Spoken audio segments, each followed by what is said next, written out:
Hi, everyone. Good morning. This is Judy Rickey from Clutter Relief Services out of Hamilton, Ontario. And I'm here today with one of my team members, Rick Baillargeon.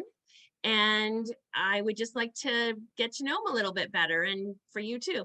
And so, good morning, Rick. Good morning, Judy. How are you doing? I'm pretty good now that you're here and ready to talk. So let's see how this goes. So Rick started with me in the spring of 2019, and he is a professional organizer with the POC. He's also trained, so he's had all his classes, like many of my other team members. And he also has his own business out of Georgetown, which is where he's from. So why don't you tell us a little bit more about your business, Rick? Hi, thank you. My business name is Get Organized. So think of like the animal, the gecko. So I have my logo is a gecko on it. I'm based in Georgetown, and I will work outside the circle from there up to like Hamilton. It's gone as far as St. Catharines. I go to clients' houses most of the time, and I work one-on-one. And lately, I've been doing a lot of garages and basements. Oh yes. Well, hopefully not garages in this weather, but when it warms up a little bit, right? Yeah, they're cold when they have to install something. So the past 2 weeks, I've been pretty lucky right now. So Oh I yes, can't wait for spring definitely. and summer to look forward to the great weather for working outside. So Well, that's great. So the other questions I had were in your past jobs, I guess, what did you do, and were your skills transferable to the organizing that you do now? yes, so I started my business about 3 years ago because I worked before that for 20 years in assembly line work, which is shift work, building car seats. The last 10 years of that, I was a material handler. So a material handler, I have to drive a forklift, offload trucks, be in charge of all the product and put it back in its home, take it out of its home, label things, move things around in a very organized, timely manner. So a lot of those skills made it a lot easier for understanding space in a client's home, or to give them ideas about where to put their stuff, Their basically, belongings? all Yeah. their belongings, to give it a home. And what doesn't have a home, we try to find a different place to give it to someone else. Sounds good. Yes, we do like donating stuff that's in excess in people's homes, right? So you also right now, I believe you work part-time, so you're not an organizer all the time. Do you I work try to do part-time? as much as I can. I work with another company where I get which is environmentally friendly, that I get to do organizing with them in the back too. But because of my production background with material handling and other stuff, I help out them doing that as well. And that's what I do in between whenever I don't have an organizing client or working with another organizer. And then I also have three daughters in three different schools, the youngest with autism. So that's another like full-time job right there, is driving and picking up and scheduling and everything like that as well. Yes, definitely. And your wife works full-time, so My you're wife's a kind of full-time teacher, like the a go-to. librarian as well. So she's always asking questions too about like bringing home books that I need to go donate somewhere that are old and that too. So they keep me busy with that as well. So Yes, you do a lot of donating in Georgetown. Which is the donation center that you use the most out there? the one I use the most is the Salvation Army downtown in Georgetown.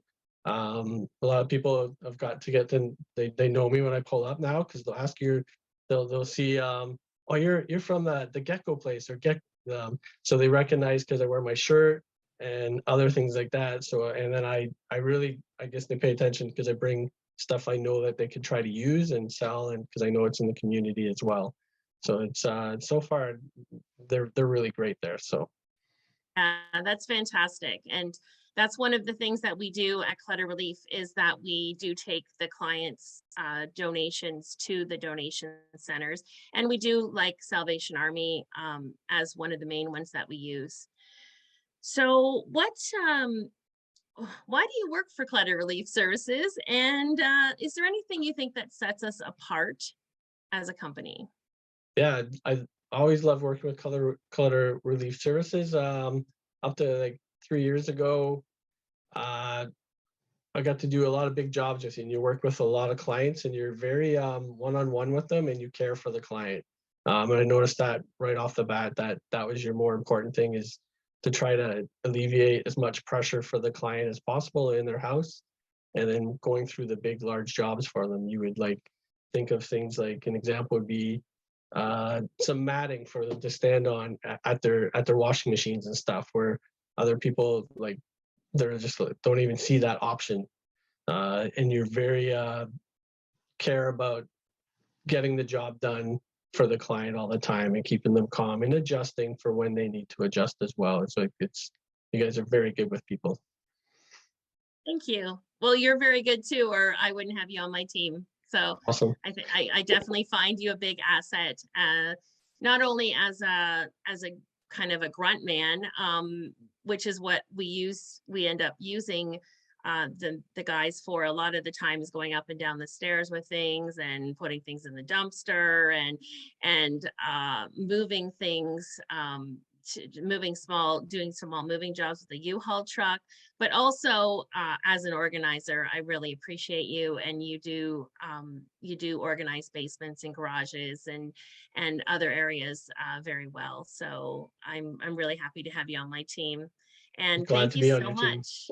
Yeah, Thank thank you you. so much for chatting with me. Is there anything else you wanted to add? Any hobbies that you're into right now in this Uh, COVID? some hobbies right now I'm going through, because with COVID, you get a little bit more time to try to do ideas that you're not comfortable with. So I'm learning to process enlisting comic books, stamps, and coins is all on my list as an organizer. I didn't think I was going to get into as much, but with COVID and the amount of stuff that we come across, I'm always looking forward to learning new things. So that's what lately is, where you can see comic books in the background as my inspiration wall. So I have something, I used to keep them in a box, and as an organizer, learning, get your stuff out and put it on display instead of putting it in a box in a shelf that you're never going to see. So if it makes you happy and you're collecting it, stick it up somewhere that you can look at it. So that's one of my hobbies that I'm working on to integrate it in my work as well. Yeah, that's great. That's great. And you're right about collections. I mean, they can get overboard though, for somebody who collects teacups, for example. You know, you don't want to have four of them on top of each other, four Yeah. deep, because who's appreciating that then, right? And you're just worried about it falling all the time. So, put out your best and get rid of the rest. Yeah. It's kind of, Make it let's make do make it it that give you way. inspiration type thing. So when you look at it, it's inspiration instead of extra work or Yeah. stress.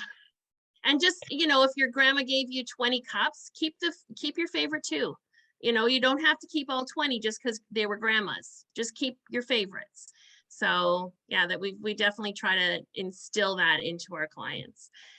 Anyways, have a great day, and thanks so much for chatting with me today. Thank you. Talk to you soon. Bye.